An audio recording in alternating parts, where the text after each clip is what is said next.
Good morning dear student. मैं S K Sharma. अपन पढ़ रहे हैं इलेक्ट्रोस्टैटिक्स। इलेक्ट्रोस्टैटिक्स में अपन ने चार्ज के बारे में पढ़ लिया, चार्ज की प्रॉपर्टी पढ़ ली, उसके बारे में चार्ज उत्पन्न करने की तीनों अपन ने विधियां पढ़ ली। उसके बाद अपने अपना इलेक्ट्रोस्कोप का एक्सपेरिमेंट पढ़ लिया, कूलॉम्स लॉ पढ़ा। अब पढ़ेंगे अपन अध्यारोपण का सिद्धांत, प्रिंसिपल ऑफ सुपरपोजिशन। तो स्टूडेंट, प्रिंसिपल ऑफ सुपरपोजिशन होता क्या है? अध्यारोपण का सिद्धांत किस पे काम करेगा? तो अध्यारोपण का सिद्धांत स्टूडेंट ये काम करेगा कि जब कोई चार्ज है, मानो ये चार्ज ले लिए Q1, दूसरा चार्ज ले लिया Q2, तीसरा चार्ज ले लिया QA, ऐसे तीसरा यहां ले लो Q3। तो एक चार्ज पर एक या एक से अधिक बल लगेंगे, तो इसके कारण इस पे फोर्स क्या लगेगा? F12। क्यों? इसके कारण इस पे F12, और फिर इसके कारण इस पे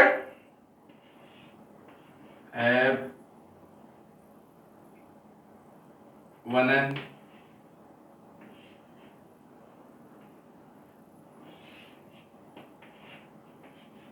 F13 वेक्टर S।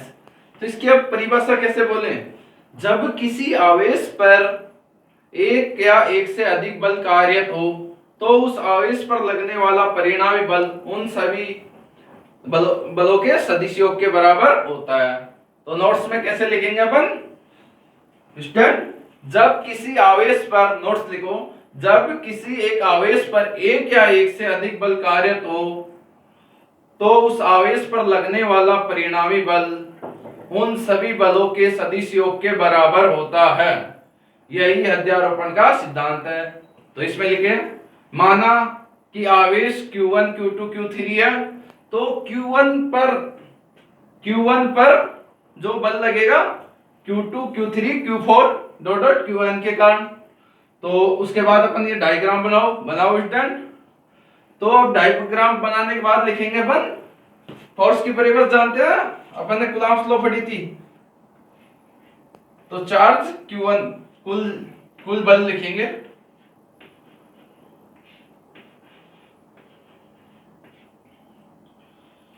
इसके कारण इस पे K Q1 Q2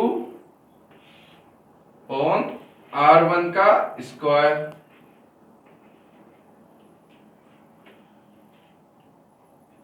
R12 के कारण R12 प्लस इसके कारण इस पे K Q1 Q3 R13 का square plus dot dot dot K Q1 Qn R1n का स्क्वायर। इसको वेक्टर फॉर्म में लिखेंगे, Rn1 का कैप यहां लगा दिए, यहाँ R31 का कैप यहां लगा देंगे, R21 का कैप यहां लगा देंगे। ये सदिश फॉर्म में हो गया। इसमें से अपन K कॉमन लेंगे आगे सॉल्व करने के लिए स्टूडेंट। K कॉमन लिया, K कॉमन लेने के बाद Q1 Q2 अपॉन R12 का स्क्वायर, R21 का cap plus Q1 Q3 R13 का स्क्वायर, R31 का cap dot dot dot Q1 Qn R1n का स्क्वायर, Rn1 का कैप। समझ आए स्टूडेंट? ये अपने पूरे फोर्स, एक क्या अनंत फोर्स इस पे ऐड हो रहे हैं। ये देखो, ये जुड़ रहा है, ये जुड़ रहा है, जोड़। तो जब अपन एक या एक से अधिक बल कोई भी चीज को जोड़ते हैं, तो उसके बाद क्या समेशन का साइन यूज करते हैं। तो समेशन का साइन यूज करेंगे, ये सभी क्वांटिटी है, ये छोटी क्वांटिटी हो जाएगी। देखो K equal to summation, student देखो ये 1 है, ये 2 है, इसको I मानेंगे, इसको J मानेंगे। तो I equal to 1 J equal to 1, n तक चलेंगे, Qi Qj Rij का स्क्वायर Rij का कैप, ये अपना टोटल फोर्स हुआ, ये अपना अध्यारोपण का सिद्धांत कंप्लीट हुआ। फिर मैं एक बार देखो परिभाषा दोबारा बोलता हूं, जो नहीं लिखा स्टूडेंट वो लिखना। जब किसी आवेश पर एक या एक से अधिक बल कार्यरत हो तो उस आवेश पर लगने वाला परिणामी बल उन सभी बलों के सदिशों के बराबर होता है, यही अध्यारोपण का सिद्धांत है। माना, अब इसमें लिखेंगे ये डायग्राम, माना कि चार्ज आवेश Q1 Q2 dot dot Qn है, तो Q1 पर किसके कारण लगेगा, Q2 Q3 Q4, Q1 पर बल Q2 Q3 Q4 के कारण बल लगता है, तो इसके कारण बल कौन से होंगे, F12 F13 F dot n। तो ये लिखने के बाद अपन लिखेंगे कुल बल, यहां से ये लिखा कुल बल, इसमें से k कॉमन लिया, इतने सारे इसको ऐड करके समेशन की फॉर्म में लिख दिया, ये क्वांटिटी अपने पास प्राप्त हुई, ये अध्यारोपण का सिद्धांत हेंस प्रूफ। अब आगे पढ़ेंगे अपन, इससे आगे अपना आता है सतत आवेश वितरण।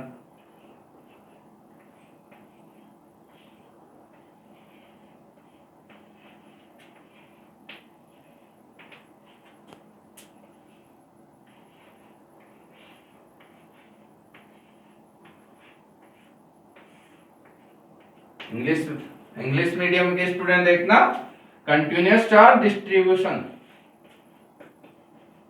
Continuous charge distribution.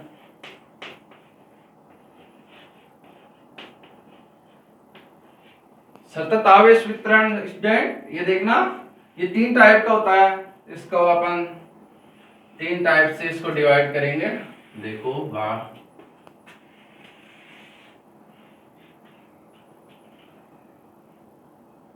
रेखीय आवेश वितरण,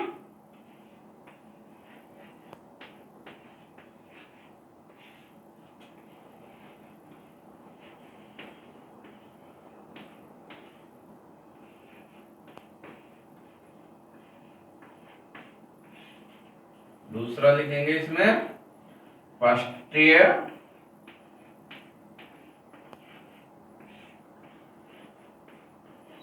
आवेश वितरण,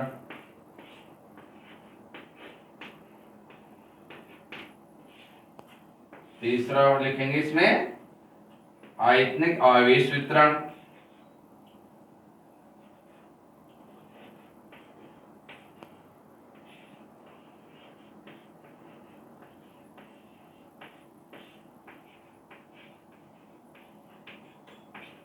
सतत आवेश वितरण कितने प्रकार का हो गया, पहला हो गया रेखीय आवेश वितरण, दूसरा हो गया पृष्ठीय आवेश वितरण, तीसरा हो गया आयतन आवेश वितरण। अब इंग्लिश मीडियम वाले स्टूडेंट देखना, लीनियर चार्ज डिस्ट्रीब्यूशन,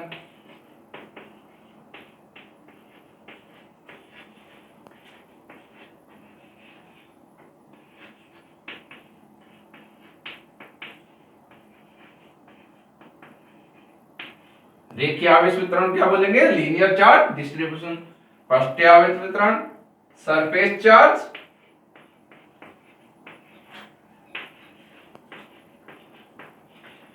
डिस्ट्रीब्यूशन, तीसरा आता है अपने पास वॉल्यूम चार्ज,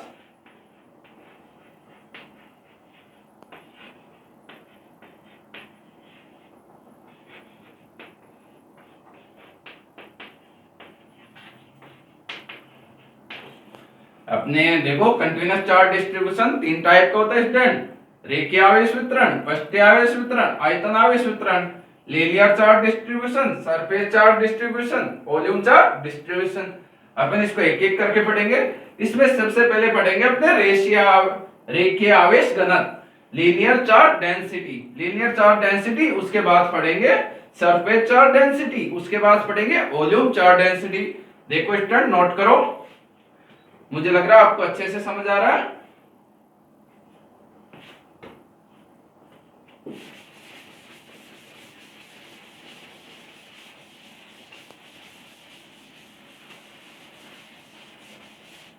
इसमें फर्स्ट पढ़ते हैं अपन।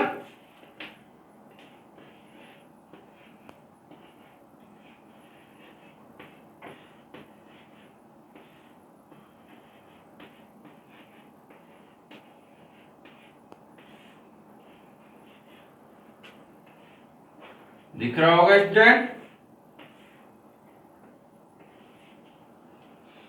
Linear chart density.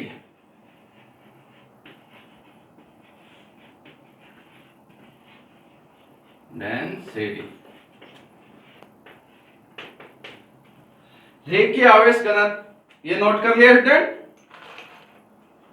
रेखीय आवेश घनत्व को पढ़ेंगे। रेखीय आवेश घनत्व पढ़ने के लिए रेखीय आवेश घनत्व किस पे कार्य करेगा?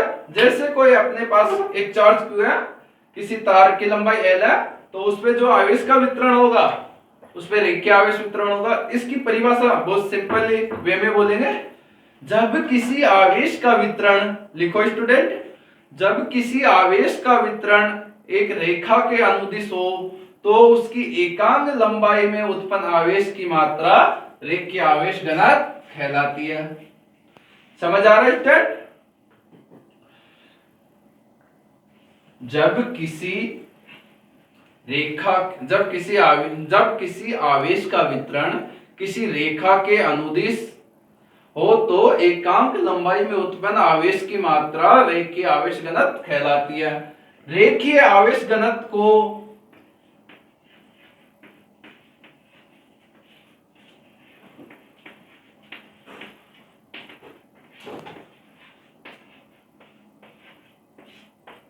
लैम्डा से प्रदर्शित करते हैं, इसे डिनोट करते हैं।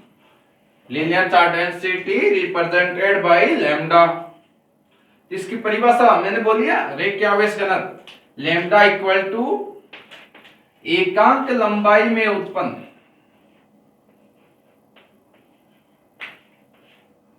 आवेश की मात्रा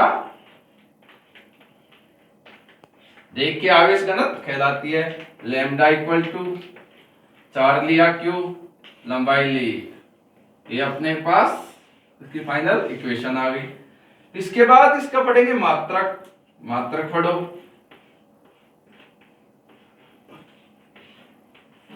स्टूडेंट अपन ने पढ़ा था इसके बारे में मात्रक। Q चार्ज क्या होता है? कूलम।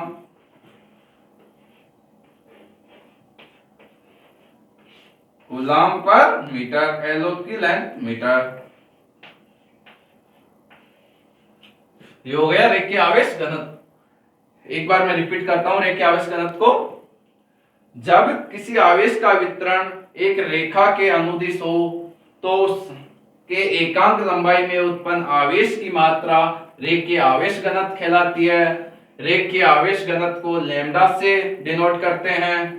रेखीय आवेश घनत्व को आवेश बटे लंबाई, ये इसका सूत्र लिया, ये इसका डायमेंशन। इसी तरह अपन एक एग्जांपल लेंगे। एग्जांपल मैं बोलूंगा या लिखूंगा नहीं।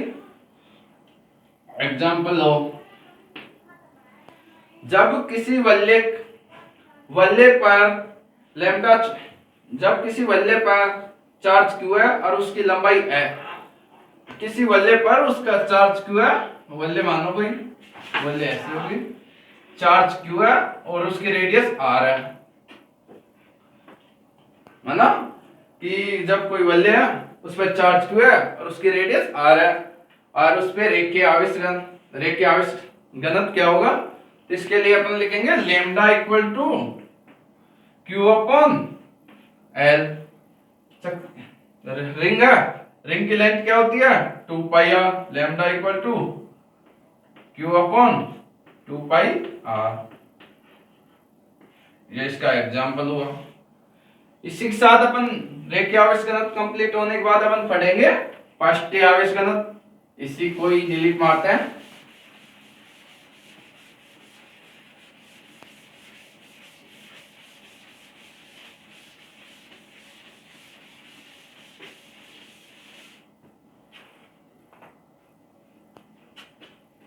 सेकंड पढ़ेंगे अपन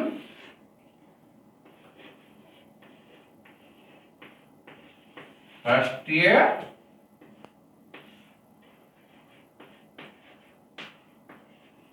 आवेश घनत्व। Surface charge density. स्टूडेंट क्या पढ़ेंगे? सरफेस चार्ज डेंसिटी,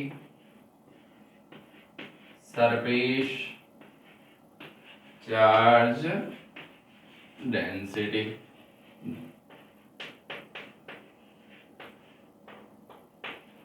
तो अपन सरफेस चार्ज डेंसिटी पढ़ने से पहले वही पहले जो पढ़ा कि सरफेस चार्ज डेंसिटी किस पे होगी, कि पृष्ठीय आवेश वितरण किस पे होगा। कोई गोला है, मानो ये कोई गोला है, इसके पृष्ठ पे जो चार्ज का जो डिस्ट्रीब्यूशन हो रहा है, वितरण हो रहा है, यही पृष्ठीय आवेश घनत्व होता है। तो इसकी डेफिनेशन बोलता हूं, लिखो स्टूडेंट। जब किसी आवेश का वितरण किसी पृष्ठ के अनुदिश हो तो उसके एकांक क्षेत्रफल में उत्पन्न आवेश की मात्रा पृष्ठीय आवेश घनत्व कहलाती है। लिख लिया स्टूडेंट? एक बार वो रिपीट करता हूं। जब किसी आवेश का वितरण एक पृष्ठ के अनुदिश हो तो उसके एकांक क्षेत्रफल में उत्पन्न आवेश की मात्रा पृष्ठीय आवेश घनत्व कहलाती है। पृष्ठीय आवेश घनत्व को सिग्मा से प्रदर्शित करते हैं। प्रदर्शित किससे करेंगे? Sigma, represented by sigma. तो इसकी डेफिनेशन क्या बोलिए मैंने, कि एकांक क्षेत्रफल में उत्पन्न आवेश की मात्रा पृष्ठीय आवेश घनत्व कहलाती है। तो इसको फिर पहले इसका मात्रक लेंगे।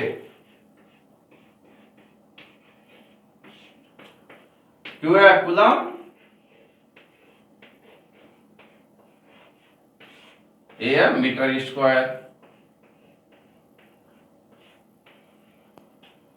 ये हो गया मात्रक। इसके बाद एग्जांपल लेंगे। जब किसी गोले पर चार्ज Q हो, जब किसी गोले पर एक समान रूप से चार्ज पृष्ठ पर, गोले के पृष्ठ पर एक समान रूप से चार्ज Q वितरित हो, उसकी रेडियस R हो, तो उस पर पृष्ठीय आवेश घनत्व क्या होगा? Sigma equal to Q upon A। देखो इसकी रेडियस R है, इस पे चार्ज Q है, तो इसका एरिया क्या होगा? 4 pi square. Sigma equal to Q upon 4 pi R square. समझ आ रहा है स्टूडेंट? इसकी डेफिनेशन आपको ने अच्छे से लिख ली। इसके बाद इसको प्रदर्शित सिग्मा से करते हैं। इसका फॉर्मूला यह हुआ, मात्रक ये हुआ, एग्जांपल अपन ने ले लिया।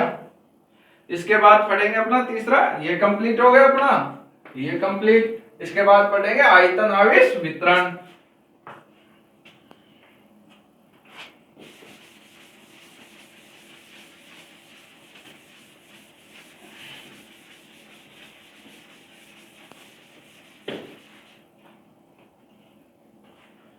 थर्ड अपना वॉल्यूम चार्ज डेंसिटी, आयतन आवेश घनत्व।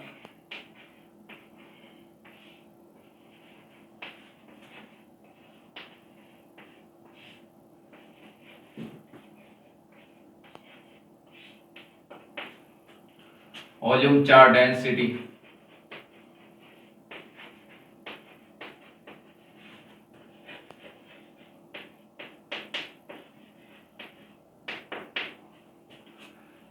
अब वॉल्यूम चार्ज डेंसिटी क्या होती है स्टूडेंट? मैं इसकी डेफिनेशन बोल रहा हूं पहले। ये वॉल्यूम चार्ज डेंसिटी आपको समझा दूं, जैसे गोला है तो इसके अंदर जो पूरा चार्ज होता है वो पृष्ठ पे चार्ज होता है। इसके जो टोटल चार्ज होता है, जैसे इसकी रेडियस R है, इस पे चार्ज Q है, तो जब किसी गोले की रेडियस R है, उस पे चार्ज एक समान रूप से वितरित हो तो क्या होगा? वॉल्यूम आवेश डिस्ट्रीब्यूशन, वॉल्यूम चार्ज डिस्ट्रीब्यूशन इस पे चार्ज होगा।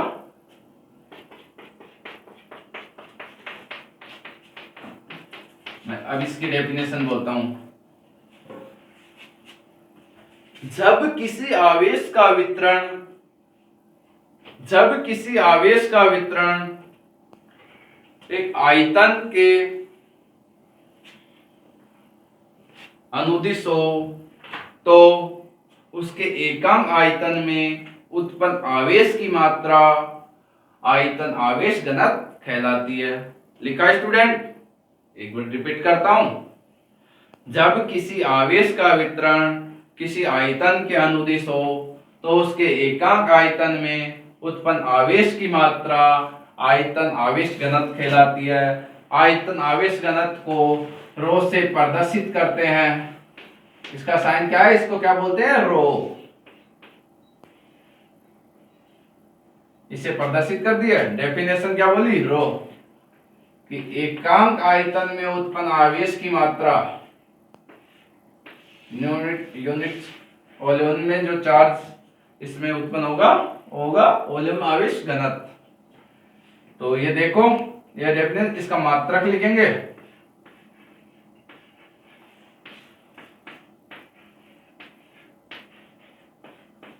Coulomb metre cube.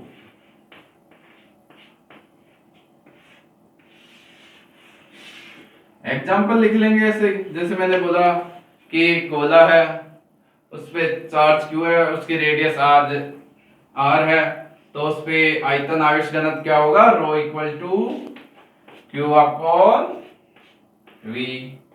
गोले का वॉल्यूम 4/3 जानते हैं हम, पाई आर क्यूब। यहां पर लिखेंगे rho equal to Q equal to 4/3 pi R cube. आगे सॉल्व करेंगे इसको, ये 3 ऊपर जाएगा, rho equal to 3Q equal to 4 pi R cube. ये टॉपिक जो मैंने पढ़ाया अगले चैप्टर में बहुत ज्यादा इंपॉर्टेंट है, इसका यूजफुल टॉपिक है। इसको अच्छे से देखना, मैं एक रिपीट कर रहा हूँ वॉल्यूम चार्ज डेंसिटी को। किसको, एकांक का वॉल्यूम में उत्पन्न आवेश की मात्रा आयतन आवेश घनत्व कहलाती है। इसको रो से प्रदर्शित करते हैं। इसका सूत्र हुआ, ये इसका मात्रक है। ये एग्जांपल लिया कि गोले पे चार्ज किया, रेडियस आर है, तो उस पे जो वॉल्यूम है, वॉल्यूम क्या होता है गोले पे, 4/3 pi R cube, 4/3 pi R cube. ये यहाँ पर पुट कर दिया। इसको सोल्व करने के बाद फाइनल रिजल्ट ये आ गया। तो अपने जो आवेश का वितरण है तीनों पढ़ लिया। रेखीय आवेश वितरण, पृष्ठीय आवेश वितरण, आयतन आवेश वितरण। इस प्रकार से अपना चार्ज का डिस्ट्रीब्यूशन होता है। अब आगे पढ़ते हैं अपन विद्युत क्षेत्र, इलेक्ट्रिक फील्ड। अपना मस्त टॉपिक है, इंटरेस्टिंग टॉपिक है इलेक्ट्रिक फील्ड। उसको आराम से पढ़ेंगे अपन। इसको 2 लेक्चर में इस क्लास को फास्टली चलेंगे थोड़ा।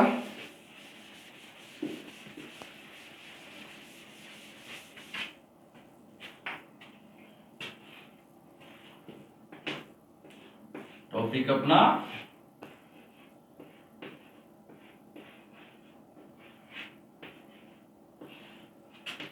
विद्युत क्षेत्र।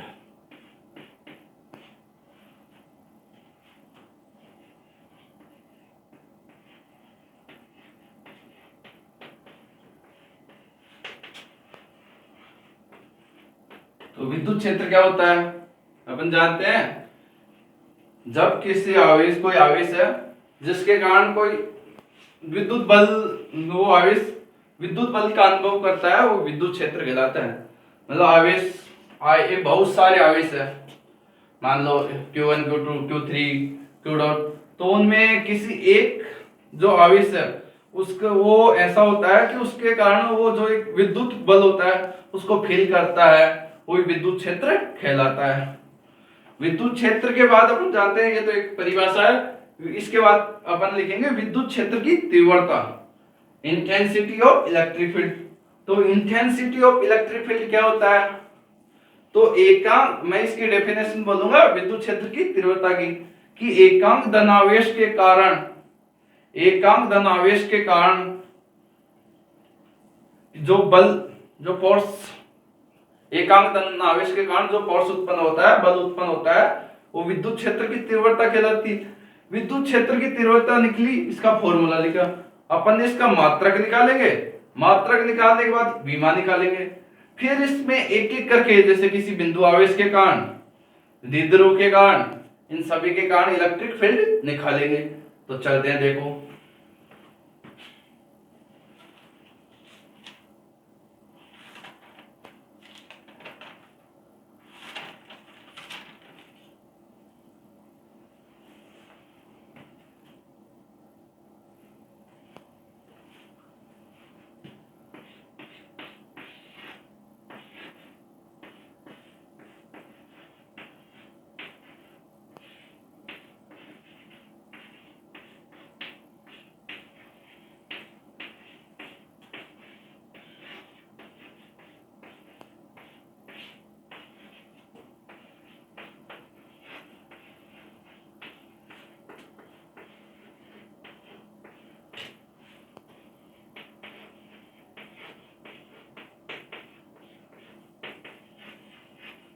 अपना टॉपिक ले लिया, विद्युत क्षेत्र की तीव्रता, intensity of electric field.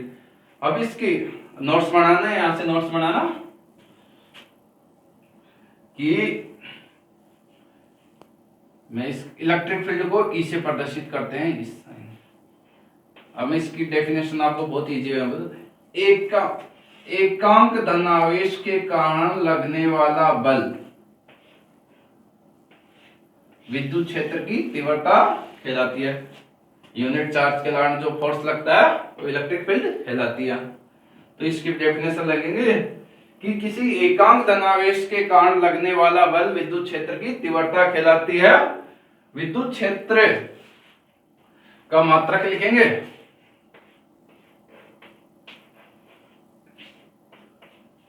Force होता है न्यूटन पर कूलम।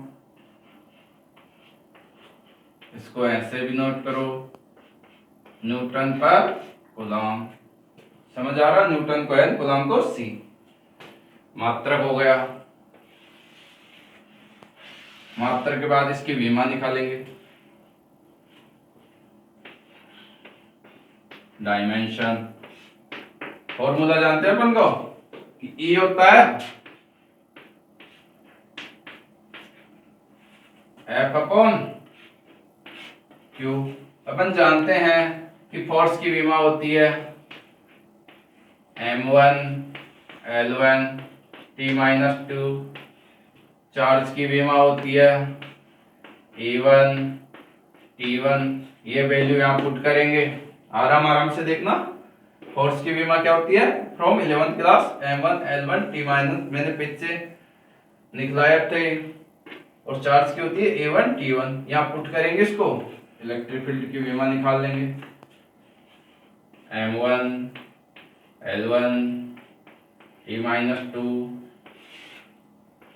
a1 t1। ये ऊपर जाएंगे सभी।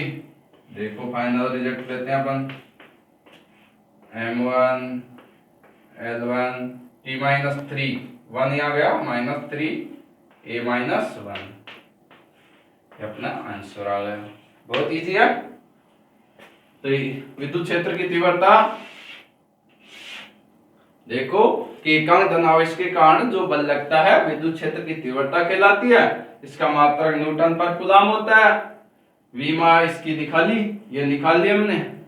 विद्युत क्षेत्र एक सदिश राशि है। Electric field is a vector quantity.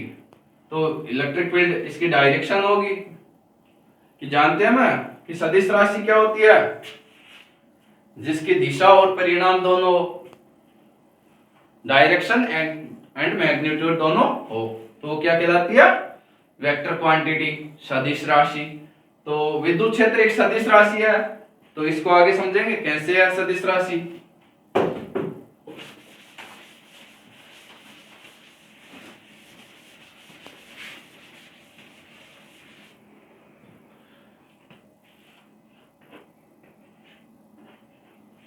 विद्युत क्षेत्र एक सदिश राशि है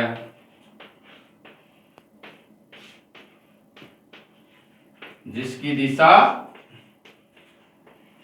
धनावेश से दूर और ऋणावेश की ओर, धनावेश से दूर ये फिक्स है, और ऋणावेश की ओर।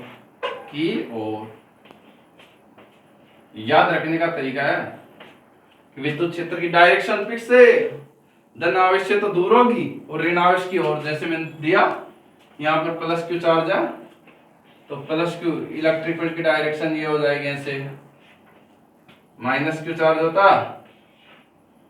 जैसे प्लस क्यू माइनस क्यू, तो इसमें धनावेश दूर, इधर इलेक्ट्रिक फील्ड ये हो जाता, इधर ये हो जाता दूर वाला, धनावेश से दूर और ऋणावेश की ओर। विद्युत क्षेत्र की तीव्रता की डायरेक्शन समझ आ रही है? तो विद्युत क्षेत्र की तीव्रता, विद्युत क्षेत्र एक सदिश रहती है, इसकी डायरेक्शन धनावेश से दूर और ऋणावेश की ओर होती है। इतना पढ़ने के बाद अपन एक एग्जाम्पल पढ़ेंगे।